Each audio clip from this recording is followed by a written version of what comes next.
किसान संगठनों के भारत बंद का उत्तराखंड में कुछ खास असर नहीं रहा। इस दौरान पुलिस प्रशासन ने कड़ी सुरक्षा व्यवस्था की। किसान संगठनों ने नए कृषि कानूनों के विरोध में आज भारत बंद का आह्वान किया था। सूचना और प्रसारण मंत्री प्रकाश जावड़ेकर ने कहा कि सरकार किसानों के साथ है। एपीएमसी और एमएसपी पहले की तरह बनी रहेगी।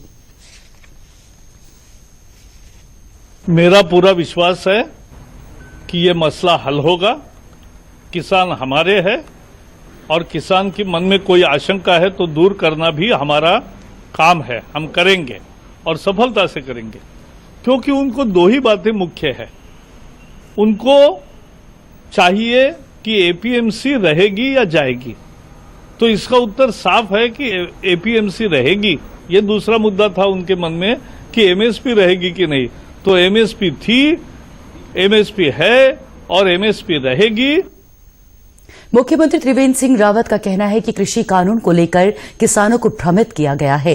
ये कानून किसानों के हित में लाए गए हैं। उन्होंने कहा कि एमएसपी समाप्त करने के संबंध में किसानों में भ्रम फैलाने का प्रयास हो रहा है, जबकि एमएसपी कहीं भी समाप्त नहीं की जा रही है।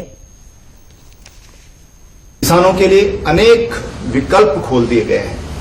पहले केवल मंडी ही खरीदारी करती थी, आज उसके लिए ओपन मार्केट कर दिया गया है।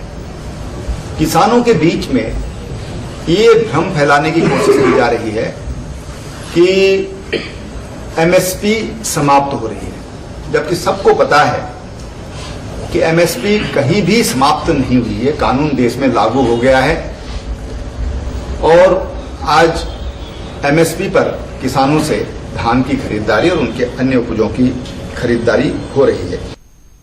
उधमसिंह नगर में भारतीय किसान संघ के जिलाध्यक्ष कुंवरपाल सिंह दहिया ने कॉन्ट्रैक्ट फार्मिंग को लेकर किसानों में चल रहे भ्रम पर स्थिति स्पष्ट की। उन्होंने किसानों को बताया कि कॉन्ट्रैक्ट फार्मिंग फसल से जुड़ी है, किसान की जमीन से नहीं। वास्तव में है क्या, इसको समझने के लिए उसकी गहराई तक पहुंचना पड़ेगा। कॉन्ट्रैक्ट फार्मिंग ना कि खेती की कॉन्ट्रैक्ट फार्मिंग है, कॉन्ट्रैक्ट खेती का नहीं है। वो फसल के कॉन्ट्रैक्ट के लिए है। कोई भी अगर बाहर से कोई कंपनी आकर के आपसे कॉन्ट्रैक्ट करती है तो वो सिर्फ फसल का ही कॉन्ट्रैक्ट होगा। उसमें आपकी भूमि ना ही गिरवी होगी, ना लीज पर होगी और ना ही ठेके पर होगी। जमीन से उसका कोई संबंध नहीं होगा। कांग्रेस समेत अन्य विपक्षी दलों ने किसान संगठनों के बंद को समर्थन दिया है। कुछ जगहों पर विपक्षी दलों ने प्रदर्शन भी किया। देहरादून और हरिद्वार में बंद का कोई असर नहीं रहा। व्यापारिक संगठनों ने बाजार खुले रखे। शहर में गतिविधियां सामान्य रहीं। देहरादून में डीआईजी अरुण मोहन जोशी ने सभी अधिकारियों को हर मौके की वीडियोग्राफी कराने के निर्देश दिए। डीआईजी अरुण मोहन जोशी ने कहा कि प्रदर्शन के दौरान सोशल डिस्टेंसिंग का पालन नहीं होता, इसलिए अब पुलिस प्रदर्शन करने वाले लोगों की कोविड जांच कराएगी ताकि अन्य लोगों में संक्रमण न फैले।